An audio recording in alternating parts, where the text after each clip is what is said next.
বগুড়া শিবগঞ্জ এলাকার যুবকেরা ভালো করে বলো তো এই জীবনের মালিক কে? প্রেম করবার প্রেমিকাকে পার্কে নিয়ে যা ডায়লগ দিবা, এ জীবন তোমার, তুমি শুধু আমার। ওরে হাইব্রিড যুবক, এই জীবনের মালিক কে? আপনার আমার সম্পদের মালিক কে? আল্লাহর দেয়া জীবন, আল্লাহর দেয়া সম্পদ, আল্লাহর পথে খরচ করতে রাজি আছেন তো মুসলমান? রাজি আছেন তো ইনশাআল্লাহ? রাজি আছেন তো ইনশাআল্লাহ? বাম হাত নামান, শুধু ডান হাত তুলে রাখেন। আল্লাহ রাব্বুল আলামিন বলেন, ইল্লা সাহাবাল ইয়ামিন ফি জান্নাতি ইয়াতাসাআলুন। সূরা মুদ্দাসিরের ভিতরে আল্লাহ পাক জানায়া দিলেন, ডানপন্থী যারা জান্নাতের বাগানে থাকবে তারা বলুন সুবহানাল্লাহ। আল্লাহ কবুল করেন, জোরে বলেন আমিন। এজন্য মুসলমান কা পুরুষের জাত নয়, মুসলমান বীরের জাত। পিছিয়ে যাওয়ার জাতি মুসলমানেরা না, মুসলমান এগিয়ে যাওয়ার জাতি। কথা বলেন ঠিক কিনা? যত বাধা আসুক না, যত নির্যাতন জুলুম আসুক না কেন, হাজারো নির্যাতন জুলুমের মোকাবেলা করে আল্লাহর দ্বীনকে বিজয় করার জন্য কারা কারা কাজ করবেন? দুই হাত তুলে আল্লাহকে দেখান। লিল্লাহে তাকবীর, লিল্লাহে তাকবীর। আধারে ভয় পেও না, আলো আছে আড়ালে, কালো সব পালিয়ে যাবে তুমি উঠে দাঁড়ালে। আধারে ভয় পেও না, আলো আছে আড়ালে, কালো সব পালিয়ে যাবে তুমি উঠে দাঁড়ালে। বেঈমানরা পালিয়ে যাবে আমরা উঠে দাঁড়ালে। কথা বলে ঠিক না? আমার ভাইয়েরা লম্বা হবে, লম্বা করব না। নবীজি ডেকে বলে, বেলাল ইসলামের অবস্থা কোন ভালো না, কালেমা পড়ে আপাতত প্রকাশ করা যাবে না। হযরত বেলাল ডেকে বলে, নবী গো, আমার জীবনের কোনো দাম নাই। আমার মনিব ওমায়াকে বলেছিলাম উর্দুম বা ছাগল পেশাব পায়খানা করে দেয়, এই ঘরে থাকতে আমার বড় কষ্ট হয়, আমার জন্য আলাদা ঘরের ব্যবস্থা করে দেন। এইবার ওমায়া ডেকে বলে, বেলাল রে, উর্দুম বা ছাগলের দাম আমার কাছে আছে, কিন্তু তোর মতো কালো হাফসি বেলালের দাম আমার কাছে নাই। আমার ভাইয়েরা, হযরত বেলাল দেখে বলে, নবী আমার জীবনের কোনো দাম নাই, আপনি আমার জন্য দোয়া করেন, মৃত্যু পর্যন্ত যেন আল্লাহ কালেমার পথে টিকে থাকার তৌফিক দান করেন। জোরে বলেন আমিন। হযরতে বেলাল কালেমা পড়ে রাত্রি বেলায় চলে আসলেন। সকাল বেলা হয়ে গেল, সূর্য উদয় হয়েছে, অনেকটা বেলা হয়ে গেছে। হযরতে বেলাল দরজা খোলে না।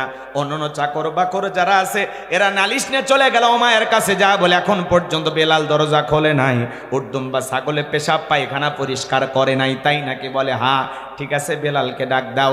এইবার হযরত বেলালকে ডাক দেয়। হযরত বেলাল দরজা খোলে না, জোরে করে ধাক্কা মারছে, দরজা খুলে গেছে। এইবার উমাইয়া সহ চাকরের দল সবাই তাকায়, দেখা হারি যেই রাত্রিতে বেলাল কালেমা পড়ে মুসলমান হয়েছে, ওই রাত্রিতে একটা উর্দুম বা ছাগলের কাছে কোনো পেশাব পায়খানা নাই। বলেন আল্লাহু আকবার। এইবার উমাইয়াকে বলে, এ চাকরের দল, বেলালের বিরুদ্ধে মিথ্যা অভিযোগ দাও। তোমরা যখন ঘুমাচ্ছিলে বেলাল তখন ময়লা আবর্জনা পরিষ্কার করেছে, তাকায় দেখুন একটা উর্দুম বা ছাগলের কাছে কোনো পেশাব পায়খানা নাই, যাও নিজেদের কাজ করো। এই কথা বলে ওদেরকে তাড়িয়ে দিয়ে এক পা দুপা করে হযরতে বেলালের কাছে চলে গেলেন। হযরতে বেলাল দেয়ালে পিঠটা লাগাইয়া জিহ্বা নাড়ায়া জিকিরি করে কার? আর একটু জোরে বলেন কার?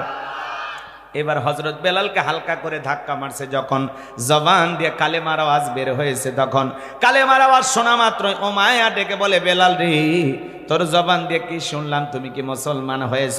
হযরতে বেলাল ডেকে বলে, মুসলমান হয় যারা মিথ্যা কথা বলতে পারবে না তারা।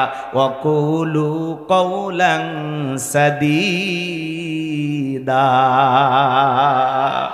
মুসলমানেরা হবে সত্যবাদী, মুসলমানেরা কখনো মিথ্যাবাদী হতে পারে না। কথা বলেন ঠিক কিনা? কিন্তু আমাদের সমাজে মিথ্যাবাদী আছে না নাই? মিথ্যা কথা বলে সকালবেলা নাস্তা করে, দুপুরে লাঞ্চ করে, রাতে ডিনার করে, ভরা পেটে মিথ্যা, খালি পেটে মিথ্যা। মিথ্যা বলতে বলতে চেহারা বেঁকা হয়ে গেছে, এক পা কবরে ঢুকে গেছে। এরপরও মিথ্যা বলা ছাড়ে না, এত মিথ্যা কথা বলে শয়তান পর্যন্ত বলে আমিও এত খারাপ না। কথা বলেন ঠিক কিনা? এই জন্য মুসলমানেরা কখনো মিথ্যাবাদী হতে পারে, মুসলমানেরা হবে সত্যবাদী। এইবার ওমাইয়াকে বলে, বেলাল রে, উর্দুম বা ছাগলের মালিক বানায় দেব, থাকার জন্য ভালো ঘর বাড়ির ব্যবস্থা করে দেব। হযরত বেলাল ডেকে বলে, ওমাইয়া, দুনিয়ার কোনো পার্থিব সম্পদের বিনিময়ে বেলাল তার ঈমান বিক্রি করবে না। বলেন আল্লাহু আকবার। এইবার উমাইয়া ডেকে বলে, আমার কথা না শুনলে বড় নেতা আবু জেহেলকে খবর দিব। হযরতে বেলাল ডেকে বলে, কোনো আবু জেহেলের ভয় দেখায় কোনো লাভ নাই, আমি আল্লাহ ছাড়া দুনিয়ার কাউকে ভয় করি না, এখন দুনিয়ার আবু জেহেলকে আর গোনার টাইম নাই। বলেন মারহাবা। এইবার উমাইয়া এক দৌড়ে চলে গেল আবু জেহেলের বাড়িতে, যা বলে নেতা সংবাদ খুব খারাপ, আমার বাড়ির ক্রীতদাস বেলাল কালেমা পড়ে মুসলমান হয়েছে। তাই নাকি? বলে হ্যাঁ, যাও আমি আসতেছি। আবু জেহেলের একটা বিশেষ বাহিনী ছিল, ক্যাডার মাস্তান ছিল, সঙ্গপাঙ্গ ছিল, যাদের কাজই হলো নতুন নতুন কালেমা পড়ে মুসলমান হবে যারা, তাদের উপর নির্যাতন জুলুমের স্টিম রোলার চালাইতো। তাহলে আবু জেহেলের একটা বিশেষ বাহিনী ছিল যাদের কাজই হলো মুসলমানের রক্ত নিয়ে খেলা করা। আজও তামাম পৃথিবীতে জালেমদের বিশেষ একটা বাহিনী আছে যাদের কাজে হলো টুপিওয়ালা, দাড়িওয়ালা, ইমানদার, আল্লাহওয়ালাদের রক্ত নিয়ে খেলা করা। কথা বলেন না কেন? আজকে তামাম পৃথিবীতে তাকায় দেখেন, জালেমদের বিশেষ একটা বাহিনী আছে যাদের কাজই হলো মুসলমানদের কষ্ট দেওয়া, যাদের কাজই হলো ইমানদার আল্লাহওয়ালাদের উপরে জুলুম করা। কথা বলেন ঠিক কিনা? আবু জেহেল নাই, এর মুরিদ আছে। কথা কয় না? কষ্ট হচ্ছে আপনাদের? এ বাজান গো আমার, ভালো করে বোঝার চেষ্টা করবেন। এইবার আবু জেহেল তার ক্যাডার মাস্তান সাঙ্গ পাঙ্গ বিশাল বাহিনী নিয়ে ওমায়ের বাড়িতে হাজির হয়ে গেল। এইবার বেলালকে ডাকতে, বেলাল এদিকে আয়। হযরতে বেলাল যখন কাছে চলে আসলেন, ডেকে বলে আবু জেহেল রে, আমি তোরে পার্সোনাল ভাবে মোহাব্বত করি, তোর ওপর বিশেষ নজর ভালোবাসা আছে। বেলাল, তুমি যদি চাও উদ্দুম বা ছাগলের মালিক বানায় দেব, থাকার জন্য ভালো ঘর বাড়ি ব্যবস্থা করে দেব, ব্যবসা বাণিজ্য যদি করতে চাও দিরহাম টাকা পয়সা যা লাগে সব দিয়ে দেব। ও বেলাল, তুমি চাইতে দেরি, আমরা দিতে দেরি করব না। এত বড় লোভনীয় প্রস্তাব হযরত বেলালকে দেওয়ার পরে হযরত বেলাল ডেকে বলে আবু জেহেল রে, দুনিয়ার সব সম্পদ যদি বেলালকে দিতে চাও, দুনিয়ার সব সম্পদ ছাড়তে রাজি, বিশ্ব নবীর কালেমা ছাড়তে রাজি নাই। বলেন আল্লাহু আকবার। বেলালের মতো যারা খাঁটি ইমানদার, এরা টাকার কাছে বিক্রি হয় না, কিন্তু মুনাফিক মার্কা মুসলমান যারা টাকার কাছে বিক্রি হয়, তারা টাকা যেই দিকে ফতুয়া সেই দিকে। টাকা পাইলে বাতিলের 5-4টা গোলাম হয়। কথা বলেন? ইসলামের পক্ষে যাক আর বিপক্ষে যাক, টাকা পাইলেই খুশি। টাকা যেই দিকে আর ফতুয়ার ঝড় সেই দিকে। আছে না এক শ্রেণীর মানুষ টাকার কাছে বিক্রি হয়ে গেছে। অবৈধ জিনিসকে বৈধ বলে, বৈধ জিনিসকে অবৈধ বলে, ভালো মানুষটাকে কালো বলে, কালো মানুষটাকে ভালো বলে, রাতকে দিন বানায়, দিনকে রাত বানায়। টাকা যেই দিকে ওদের ফতুয়ার দৌড় সেই দিকে। কথা বলেন ঠিক কিনা? রাগ কইরেন না, রাগ কইরেন না, কথাগুলো দিল দিয়ে বুঝবেন, অন্তর দিয়ে ভাববেন যে আসলে কি বলতেছি, কি বুঝাইতে চাচ্ছে। সব কথা তো খোলাসা করা যায় না। কথা বলেন না কেন? ভাসুরের নাম জানি, মুখে আনা যায় না তো। কষ্ট হচ্ছে আপনাদের? আমার ভাইরা যে কথা বলতে চাচ্ছিলাম, হৃদয়ের কান পেতে কথাগুলো শুনে যান। হযরতে বেলাল ডেকে বলে আবু জেহেল রে, দুনিয়ার সব সম্পদ যদি দিতে চাও, দুনিয়ার সব সম্পদ ছাড়তে রাজি, বিশ্ব নবীর কালেমা ছাড়তে রাজি নাই। এইবার আবু জেহেল ডেকে বলে বেলাল, সোজা আঙ্গুলে ঘিউ না উঠলে আঙ্গুলে একটু বাঁকা করা লাগবে। যুবকদেরকে লেলে দিল, বেলালকে চাবুক দিয়ে পিটাও। চাবুক দিয়ে পিটাইতে পিটাইতে কালো চামড়াগুলো ফেটে রক্ত ঝরতেছে। এরা যত জোরে চাবুক মারে, বেলাল তত জোরে আল্লাহর নামের জিকির করে। এবার আবু জেহেল ডেকে বলে বেলাল, মারতে মারতে কালো চামড়াগুলো ফেটে রক্ত ঝরতেছে, এরপরে কেউ নবী মুহাম্মদ সাল্লাল্লাহু আলাইহি সাল্লামের কালেমা ছাড়বি না। হযরতে বেলাল ডেকে বলে আবু জেহেল রে, মারতে মারতে যদি মেরেও ফেলে দাও, জীবন দিতে রাজি, নবীজির কালেমা ছাড়তে রাজি নাই। বলেন সুবহানাল্লাহ। আমার ভাইরা ভালো করে বোঝার চেষ্টা করবেন। এইবার আবু জেহেল ডেকে বলে বেলাল, এভাবে পিটাইলে হবে না, এই যুবকের দল পায়ে রশি লাগাও। হযরতে বেলালের পায়ে রশি লাগায়া আরবের উত্তপ্ত গরম বালি, চাল দিলে মুড়ি হয়ে যায় এত গরম বালি। এই যে কিছুদিন আগে সূর্যের তাপ, বলে হুজুর দোয়া করেন বৃষ্টি বৃষ্টি, এখন আবার আল্লাহ বৃষ্টি দিলে বলে হুজুর ধান পেকে গেছে, একটু বলেন দোয়া করেন বৃষ্টি যেন না আসে। তাহলে আমরা যাবো কোন দিকে? কয়েকদিন আগে বৃষ্টির জন্য নামাজ পড়ায় নিলেন, দোয়া করায় নিলেন, এখন আবার বৃষ্টি দিলে সমস্যা আছে না নাই? তারপরে আসমানের মালিকের যেটা ফয়সালা সেইটা মেনে নিতে হবে। আল্লাহ দেয় সূর্যের তাপ, কারণটা কি? কারণটা কি? আল্লাহ বুঝাই বান্দা, পাপ বাইরে গেছে, আমি দিচ্ছি তাপ। তোর পাপ বাইরে গেছে, পাপ কমায় দে, আমি আল্লাহ গরম কমায় দেব। সমাজে উলঙ্গপানা, বেহাপানা, অশ্লীলতা, জিনা, ব্যভিচারী, চুরি, হত্যা, লুণ্ঠন, খুন, ধর্ষণ, এমন কোন অপরাধ নাই যা বাংলার জমিনে হইতেছে না, পৃথিবীবাসীতে হইতেছে না। কথা বলেন ঠিক কিনা? কথা কয় না কে? সমাজে অপরাধ আছে না নাই? কম না বেশি? এ বাজান গো আমার, আমাদের পাপ বাইরে গেছে, এই জন্য আল্লাহ একটু তাপ বাড়াইছে। আল্লাহ বলে এখন তাপ কমাইতে চাইলে পাপ কমা, কথা কোন ঠিক কি না? এই জন্য বাজান গো আমার, আমরা আবার পাপ কমানোর চিন্তা বাদ দিয়া আমরা এখন রোদের মধ্যে ডিম ভাজা ভিডিও করতেছি। দেখেন আপনারা ডিম ভাজতেছি, আর একজন আবার দেখবেন ওই টিনের চালে ডিম ভাজতেছে, নিচে থেকে আর একজন গ্যাস চুলা জ্বালায় রাখছে। আর একজন যায় আবার দেখে কিরে গ্যাস চুলা আবার নিচে টিন ভাজতেছে ভিডিও, ও যায় আবার স্যাপে ধরে বলে ভাই দেখেন এগুলো মিথ্যা, রোদের তাপে ডিম ভাজতেছে না, নিচে গ্যাসের চুলা জ্বালায় রাখছে। কথা বলেন না কেন? কত বাটপারি, কত সিটারি সমাজে আছে না নাই? আপনারাই বলেন, সূর্যের তাপ যতই হোক বাজান, ওই জায়গায় কি আসলে ডিম ভাজা সম্ভব? কথা কন না কেন? তাহলে যত লোক ডিম ভাজির ভিডিও বানাইছে সব সিটারি বাটপারি, কথা কন ঠিক কি না? এগুলো ধোকা দিয়া বোকা বানায়। এই সমাজে যা চলতেছে, কেউ ডিম ভাজতেছে, কেউ আবার পিস গুলে যাইতেছে, হাতের থেলা দিয়ে তুলতেছে, এটা মানা যায়, ওটা দেখা যাচ্ছে বাস্তব, কথা কন ঠিক কি না? এজন্য বাজান গো আমার, আমরা এগুলো রং তামাশা করবো না, হাসি ঠাট্টা বিদ্রুপ করব না। আল্লাহ যদি কখনো আযাব আর গজব দেয়, বুঝে নেওয়া লাগবে আমাদের পাপের কারণে সব হচ্ছে। আল্লাহ তাআলা সূরা রুমের 41 নম্বর আয়াতে বলেন, বান্দা জলে স্থলে যত বিপর্যয় ঘটে সব তোমাদের দুই হাতের কামাই। আমি আল্লাহ কেন দেই? এগুলো দ্বারা সতর্ক করি, বান্দা বাঁকা পথে চলিস না, সোজা পথে চল। বান্দার গুনাহ করিস না, ফিরে আয়। কথা বলেন। আমি আল্লাহ একটু মাঝে মাঝে ভূমিকম্প দিয়া, একটু রোদের তাপ দিয়া, একটু গরম দিয়া, একটু ঘূর্ণিঝড় দিয়া, মাঝে মাঝে বন্যা দিয়া, বিপদ মুসিবত দিয়ে বুঝায় যে আমি আল্লাহ আছি, ভুলে যাস না। যে আল্লাহ বিশাল বড় বটরের গাছটা ফেলাইতে পারে, তোর ভাঙ্গা বাড়িটাও ফেলাইয়া চাপা দিয়ে মারতে পারে, কিন্তু মারি না কেন? আমি আল্লাহর দয়া বেশি বিধায় সোজা হয়ে যা। কথা কোন ঠিক না? আর আমরা সোজা না হয়ে বাঁকা আরো বেশি হই। আল্লাহ যেন আমাদের হেদায়েত দান করেন। একটু জোরে বলেন আমিন। কষ্ট হচ্ছে আপনাদের। এ বাজান গো আমার, লম্বা হবে, লম্বা করব না।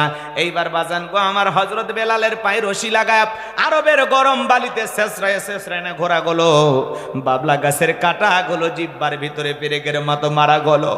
এরপরে বিকেল বেলা নিয়ে এসে বলে, বেলাল চাবুক দিয়ে পিটাইলাম, পায়ে রশি লাগায় নিয়ে ঘুরলাম, এত নির্যাতন জুলুম তোর উপরে করা হলো, এরপরে কি নবী মুহাম্মদ সাল্লাল্লাহু আলাইহি সাল্লামের কালিমা ছাড়বি না? হযরতে বেলাল দেখে বলে, আবু জেলে রে, মারতে মারতে যদি মেরে ফেলে দাও, বেলালের নিঃশ্বাস থাকবে যতদিন, বেলাল ইসলামের প্রতি টিকে থাকবে ততদিন। বলেন আল্লাহু আকবার। এইবার যুবকদেরকে বলল, পায়ের রশি লাগাইলাম, চাবুক দিয়ে পিটাইলাম, বাবলা গাছের কাটাগুলো জিব্বার ভিতরে মারলা, এরপরে তো বেলালকে থামানো যায় না। যাও সবাই মিলে একটা বড় পাথর নিয়ে আসো। কয়েকজন যুবক মিলে বিশাল বড় একটা পাথর নিয়ে আসা হযরতে বেলালের বুকের উপরে চাপায় দেওয়া হলো। আবু জেহেল ভাবলো পাথরে চাপার আঘাতে বেলাল মারা যাবে, এই কথা ভেবে কাফেররা চলে গেল। হযরতে বেলালের বুকের উপরে পাথরের পরে জিব্বা নাড়ায় জিকিরি করে। কার? চোখের কোনা দিয়ে পানি ঝরতেছি, জিব্বানার আল্লাহর জিকিরি করতেছে। আপনাদেরকে জিকিরি করার জন্য কেউ পিটায় না, মারে না, জিকিরি করা যায় নামাজ পড়তে পড়তে। কথা কয় না কে? রাগ করতেছেন আপনারা? রাস্তা চলতে চলতে জিকিরি করা যায়, শুধুমাত্র মসজিদে বসে জিকিরি করা যায় না, নামাজের মধ্যে আশেপাশে বসে শুধু জিকিরি করা যায় না। আপনি মাঠে কাজ করতে করতে জিকিরি করতে পারেন, দোকানদারি করতে করতে জিকিরি করতে পারেন, রাস্তা দিয়ে সাইকেল নিয়ে যাচ্ছেন জিকিরি করবেন, ভ্যান নিয়ে যাচ্ছেন জিকিরি করবেন, পথ চলতেছেন জিকিরি করবেন, যানবাহনে আছেন জিকিরি করবেন। সব সময় জবানে জিকির জারি থাকবে। কার? হাদিস শরীফের ভিতরে আসছে, যে জিহ্বাটা আল্লাহর জিকিরে সদা সর্বদাই ভিজা থাকে, ওই জিহ্বাওয়ালা মানুষ কোনোদিন জাহান্নামের আগুনে জ্বলবে না। বলেন আল্লাহু আকবার। ফাযকুরুনি আযকুরুকুম ওয়াশকুরুলি ওয়ালা তাকফুরুন। তোমরা আমারে স্মরণ করো, আমি আল্লাহ তোমাদেরকে স্মরণ করব। তাহলে সব সময় জবানে জিকির চালু থাকবে। কার? আপনাকে তো জিকির করার জন্য কেউ ধমক দেয় না, পিটাই না, কেউ গ্রেফতার করে না, কেউ ধরে না, তারপরে কেন জিকির করতে পারি না? কারণ আমরা কপাল পোড়া। কথা কয় না? কি পোড়া? 2-3 ঘন্টা এক জায়গায় বসে গল্প করে, 5 ঘন্টা চুপ করে থাকে, তাও আল্লাহর নাম মানে না, ঠেলা দিয়েও আল্লাহর নাম বের হয় না। কথা কয় না কে? যদি বলা ভাই কেমন আছে, এই গরিবের থাকা না থাকা হুজুর কোনো মতে বেঁচে আছি, দিনকাল যাচ্ছি, এই আর কি, চলে গেলেই শান্তি। হ্যাঁ শান্তি না মানে এত কথা ঘুরে পেশায় জবান দিয়ে আলহামদুলিল্লাহ আসে না। আছে না নাই? আপনাকে জিজ্ঞাসা করা হচ্ছে কেমন আছেন, আলহামদুলিল্লাহ, আল্লাহ ভালো রেখেছেন। এত সমস্যার কথা বলেন কেন? কি সমস্যা আপনার? ওই গরিবের থাকা না থাকে, বাপ রে বাপ, গরিব হয়েছে বাইসে গেছ, সম্পদ যত বেশি হিসাব তত বেশি। বেটা গরিব তুমি খুশি হও যে আল্লাহ গরিবী হালতে জীবন দিছো, সম্পদ কম হিসাব কম, যত তাড়াতাড়ি হিসাব হবি তত তাড়াতাড়ি জান্নাতে ঢোকা যাবে। বোঝে না, হ্যাঁ গরিব হওয়াতে আফসোস, গরিব হওয়াতে খুঁজি থাকেন, টাকা সম্পদ বেশি, টেনশন বেশি, ঝামেলা বেশি, বিপদ বেশি, কথা কয় না, বোঝে না। টাকা থাকলেই শান্তি, টাকায় সুখ পাওয়া যায়। কোটি টাকা দিয়ে খাট কেনা যাবে কিন্তু ঘুম কেনা যায় না, দামি বিছানার চাদর কেনা যায়, আরাম কেনা যায় না, কথা বলেন। রিক্সা চালায়, ভ্যান চালায়, মাঠে কাজ করে, ডাল ভর্তা দিয়ে ভাত খাইয়ে বউকে কোলে নিয়ে ঘুমায়, কি শান্তি। হারলেও বাংলাদেশ, জিতলেও বাংলাদেশ। নামাজে বৈশা বাংলাদেশের খেলা দেখতেছে। এ হলো মায়ের দোয়া টিমের একজন সদস্য। কি খেলা পাগল যুব, এরাই স্লোগান দেয় হারলেও বাংলাদেশ, জিতলেও বাংলাদেশ, কথা কয় না। আহা কি যুবকদের আবেগ গেছে কোথায়। আল্লাহ এই সমস্ত যুবকদেরকে হেদায়েত দান করুন, জোরে বলুন আমিন। এরা বোঝে না যে একজন ইমানদারের চরিত্র কত সুন্দর হবে, একজন মুমিন তার গুণাবলী কি, একজন ইমানদারের করণীয় কি, বর্জনীয় কি, বোঝে না। পাগল পাগল, আবেগে পাগল। ঈদগাহ ময়দানে বসে খেলা দেখে, তারাবির নামাজ পড়তে পড়তে খেলা দেখে। সমস্ত যুবক ভাইদেরকে হেদায়েত দান করুন, জোরে বলুন আমিন। হেদায়েত দেওয়ার মালিক কিন্তু আল্লাহ। হেদায়েত দেওয়ার মালিক কে? আল্লাহ। ও কি খেলা দেখতেছে নেকি পাওয়ার আশা? কথা কয় না, নেকি পাওয়ার আশা, নেকি পাওয়ার আশা। এই জন্য ভালো করে বোঝার চেষ্টা করবেন। মক্কার সেই সমস্ত কাফের বেঈমানরা রাসূলের কাছে মানুষ যেন আসতে না পারে, পথে বাধা দিত। আবার দেখবেন এই সমস্ত কাফের বেঈমানরা হাজীদেরকে পানি পান করাইতো, খেজুর খাওয়াইতো। কিন্তু এরা ছিল কাফের, এরা ছিল অবিশ্বাসী। আল্লাহ রাব্বুল আলামিন তাদের কথাই বলেছেন, যাদের কর্মফলকে আমি আল্লাহ ব্যর্থ করে দিয়েছি, ওরা যত ভালো কাজ করুক না কেন এতে কোনো পুণ্য তারা পাবে না। কারণ ঈমান ব্যতীত কোনো আমল আল্লাহর দরবারে কবুল হবে না। এই জন্য সূরা মুহাম্মাদের 2 নম্বর আয়াতে আল্লাহ রাব্বুল আলামিন বলেন, ওয়াল্লাযীনা আমানু ওয়া আমিলুস সলিহাতি ওয়া আমানু বিমা নুযিলা আলা মুহাম্মাদিন ওয়া হুয়াল হাক্কু মির রাব্বিহিম। আল্লাহু আকবার বলেন। আল্লাহ রাব্বুল আলামিন বলেন, ওয়াল্লাযীনা আমানু, যারা ঈমান এনেছে, ওয়া আমিলুস সলিহাত, যারা নেক কাজ করেছে, সৎ কাজ করেছে, নেক আমল করেছে। সুবহানাল্লাহ বলেন। 1 নাম্বার হলো ঈমান আনতে হবে, আর 2 নাম্বার হলো আমল করতে হবে। খুব গুরুত্বপূর্ণ 2টি বিষয়। ওই জন্য বললাম যারা অমুসলিম তারাও 1971 সালে যুদ্ধের সে সময় বিপদে পইরা পাকিস্তানের হানাদার বাহিনী যখন জিজ্ঞাসা করেছে কালেমা বাতাও, কয় লা ইলাহা ইল্লা আনতা সুবহানাকা ইন্নী কুনতু মিনাজ জালিমিন। তখন বলতেছে ইয়া তো মুসিবত কা দোয়া হ্যায়। ও তখন বলতেছে আমি কি কম মুসিবতে আছি? বন্দুকের নল থক করে আছে, এই সময় কালেমা পড়বো কেন? কালেমা পড়তে গিয়ে মুসিবতের দোয়া পড়ে ফেলেছে।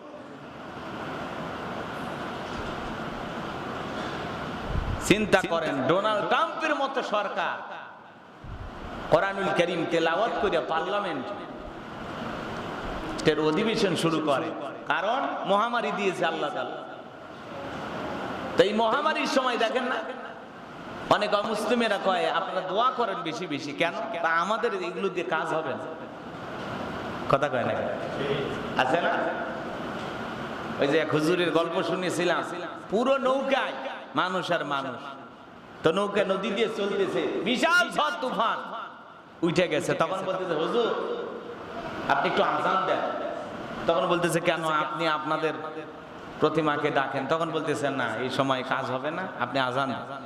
আমরা জানি আযান দিলে ঝড় তুফান কমে যায়, কথা বোঝেন নাই? এই হলো অবস্থা। অনেকে জানে কিন্তু আসলে কালেমা পড়ে পরিপূর্ণ ঈমান আনার ব্যাপারে তারা অজ্ঞ। এই জায়গায় তারা পথভ্রষ্ট হয়ে বসে আছে। বিবিকে অনেক কিছু নাড়া দেয় তাদেরও, যে সৃষ্টিকর্তা একজন, স্রষ্টা একজন, আল্লাহর পাঠানো কিতাব কোরআনুল কারীম সত্য। এই জন্য আল্লাহর কোরআনুল কারীম তেলাওয়াতের মাধ্যমে আমেরিকার পার্লামেন্ট শুরু হয়েছে। আল্লাহু আকবার বলেন। আর মাঝে মাঝে আমরা সমাজে এমন মুসলিম পাই যারা মিথ্যা কথা বলতে বলতে মুখ দিয়ে ফেনা তুলে ফেলে দেয়। মুসলমান আজকে মিথ্যা বলতে ভয় পায় না, মুসলমান আজকে সত্য বলতে ভয় পায়। কথা বলেন ঠিক কিনা? মিথ্যা বলতে মুসলমানের মুখে কোনো জড়তা নাই, সত্য বলতে গিয়ে অনেক জড়তা এসে পড়ে, যে এত সত্য কথা আমি কেমনি বলবো। আর মিথ্যা বলে এমন ভাবে মনে হয় শয়তান ওরে প্রশিক্ষণ দিয়ে দুনিয়াতে বানায়। কষ্ট হচ্ছে আপনাদের? তাহলে এক নাম্বার হলো ঈমান আনতে হবে। ঈমান আনতে হবে কার প্রতি? আল্লাহর প্রতি। জোরে বলেন কার প্রতি? দিল দিয়া কথাগুলো বোঝার চেষ্টা করবেন। বিপদ মুসিবত যখন আসে তখন আমরা আল্লাহ তাআলাকে ডাকি, অমুসলিমেরা পর্যন্ত ডাকে। কথা বলেন ঠিক কিনা? আজকের সিলেটের সুনামগঞ্জে বন্যার অবস্থা খুব একটা ভালো না। গত 2-1 বছর আগে যে বন্যার অবস্থা হয়েছিল, আবারও সেরকম একটা বন্যার আশঙ্কা দেখা দিচ্ছে। লক্ষ লক্ষ মানুষ পানি বন্দী হয়ে আছে, হাজার হাজার মানুষের ঘর বাড়ি তলিয়ে গেছে। সিলেটের সুনামগঞ্জের হাওর এলাকার মানুষ হাহাকার করতেছে, খাবার নাই, পানি নাই, তারা বড় কষ্টে দিন যাইতেছে। আবার এরকম বন্যাতে একজন মানুষ হেঁটে যাইতেছে, শহরে পর্যন্ত পানি ঢুকে গেছে। একজন আবার দেখলাম অমুসলিম আনন্দের ঠেলায় গান গায়, দেশে আবারও বন্যাইলো, ভেজালে বন্যাইলো, গান গাইতেছে আর ঠেলা গাড়ি নিয়ে যাইতেছে। চিন্তা করা যায় সমাজ যাচ্ছে কোথায়? এই দুনিয়ার জমিনে যত বিপদ দেখি, যত মুসিবত দেখি, আজকে উত্তর অঞ্চলের দিকে তাকায় দেখেন লালমনিরহাটে কুড়িগ্রামে বন্যার পানি বেড়ে গেছে, হাজার হাজার গ্রাম তলিয়ে গেছে, হাজার হাজার মানুষ পানি বন্দী হয়ে গেছে। খাওয়া নাই, দাওয়া নাই, আরাম আয়েশ নাই। কেউ বিভিন্ন আশ্রয় কেন্দ্রে গিয়ে আশ্রয় নিতেছেন, হাজারি করতেছেন, কান্নাকাটি করতেছেন। আবার এই সময় কিছু মানুষ আমোদ প্রমোদে ব্যস্ত আছে। কিন্তু মনে রাখবেন, দুনিয়ার জমিনে যত আপদ বিপদ বালা মুসিবত আসে, জলে স্থলে যত বিপর্যয় ঘটে, সূরা রুমের 41 নম্বর আয়াতে আল্লাহ বলেছেন, জলে স্থলে যত বিপর্যয় আসে সব বান্দার 2 হাতের কামাই। কথা বলেন ঠিক কিনা? বছরের পর বছর বন্যা আসে, আল্লাহ রাব্বুল আলামিন আমাদেরকে বোঝায়া দেয়, বান্দা এখনো সতর্ক হও, এখনো সাবধান হও। কিন্তু দেখে গেল বন্যা চলে যাওয়ার পরে আমরা আগের মতো পাপের কাজে লিপ্ত হয়ে যাই। যেই বাড়িতে বন্যার পানিতে তলিয়ে গেল, ডুবে গেল, দেখবেন কিছুদিন পরে যখন বন্যার পানি চলে যায়, ওই বাড়িতে টেলিভিশন দিয়া নাচানাচি শুরু হয়, গান বাজনা শুরু হয়ে যায়। কথা বলেন ঠিক কিনা? যেই বাড়িটা বন্যার পানিতে ডুবে গেল, ওই বাড়িতে টেলিভিশন দিয়ে বক্স দিয়া গান শোনা হচ্ছে। এমন কায়দায় তারা তখন আবার নতুন ভাবে শুরু করে, মনে হয় জীবনে কোনোদিন কোনো বিপদ তাদেরকে স্পর্শই করেনি। কথা বলে না, এমন হালত আমাদের চলে আসে। এই জন্য ভাইয়েরা আমার, বন্যা কবলিত অসহায় মানুষদের জন্য আমরা দোয়া করব, আল্লাহ যেন তাদেরকে বন্যার হাত থেকে হেফাজত করেন, আসমান জমিনের সকল বালা মুসিবত থেকে আল্লাহ যেন তাদেরকে হেফাজত করেন। একটু জোরে বলেন আমিন, আর একটু জোরে বলেন আমিন।